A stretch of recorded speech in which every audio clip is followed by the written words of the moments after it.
దేవుని ప్రేమించు వారికి మేలు కలుగుటకై సమస్తమును సమకూడి జరుగుచున్నవి. పరిశుద్ధ గ్రంథంలో వ్రాయబడిన అనేక వాగ్దానాలలో చాలా ప్రాముఖ్యమైన ఈ వాగ్దానాన్ని పౌలు భక్తుని ద్వారా పరిశుద్ధాత్మ దేవుడు వ్రాయించాడు.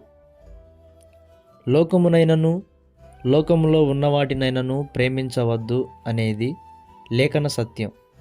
తన ప్రాణాన్ని బలిదానంగా సమర్పించిన క్రీస్తును, ప్రభువును ప్రేమించుట కన్నా అత్యుత్తమమైన ఆశీర్వాదం మరొకటి ఉంటుందా?